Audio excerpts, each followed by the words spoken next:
Hi, I'm Mr Beckham, you're watching The Curiosity Shop, and today we're going to be talking about the Greek gods.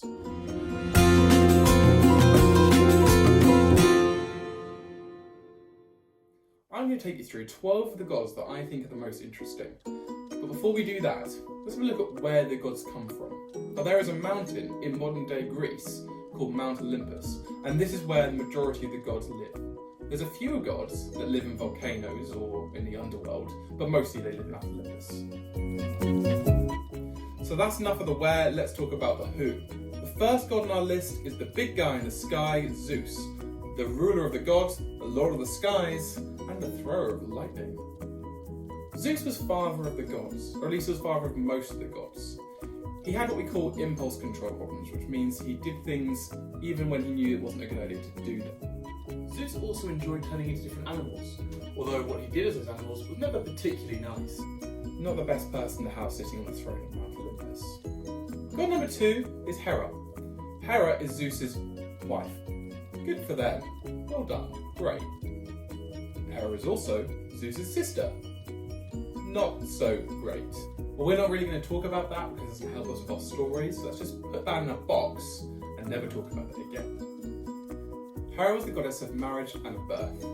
She was also very jealous and very hot-headed. To be fair, she was married to Zeus, and Zeus would have a habit of going down to Earth and starting new families, something that Hera wasn't very keen on. The problem is, she had punished the wrong person, say, a baby, rather than actually punishing Zeus. God number 3 was Poseidon, lord of the seas, brother of Zeus. He was known to have a real temper, and the ancient Greeks believed that he was the reason that earthquakes happened. Fun fact about Poseidon, he was also god of horses because he loved them so much. What do we think about seahorses? Number 4, my personal favourite, ruler of the underworld and youngest brother of Zeus, Hades. Hades ruled over the dead in the underworld, which he named after himself. He was a pretty scary guy, but my favourite thing about him, he was a dog person. Except his dog had 3 heads and guarded the dead. The next god on our list is another one of Zeus's siblings, Demeter, the goddess of harvest and the mother of a very important character in one of our stories. We'll come back to this one later.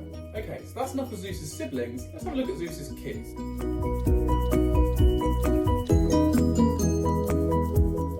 God number 6 is Ares, the god of war and violence and being really angry all the time. He had lots of children including Deimos and Phobos, the gods of terror and fear. Ares was the perfect god to have on your side in the middle of battle. Number 7 on our list is the sister of Ares, Athena. She, like her brother, was also in charge of war, but she focused more on the planning side of things. She was also the goddess of wisdom and of law, and she had an owl as her symbol. The modern day capital of Greece, Athens, is actually named after her. God number 8 is the goddess of love herself, Aphrodite. She was the most beautiful goddess and was married to Hephaestus, our god number 9. Unfortunately, Aphrodite and Hephaestus' relationship did not go so well, because Aphrodite didn't really like Hephaestus and preferred Ares. Hephaestus was the god of engineering and made all the weapons for the gods. He also lived underneath a volcano. God number 10 was Apollo.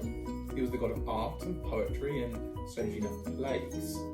On top of his fantastic music and poetry, he also was known to occasionally pull the sun across the sky in a chariot. You can see why people liked him, apart from the plague bit. God number 11 is Hermes, the messenger of the gods. He was a speedy trickster god and was known for his ability to fly from the world of humans to the world of gods. Even as a baby, he was known to get other gods into trouble with his prankster personality. Goddess number 12, and the final one on our list, is the twin sister of Apollo, Artemis.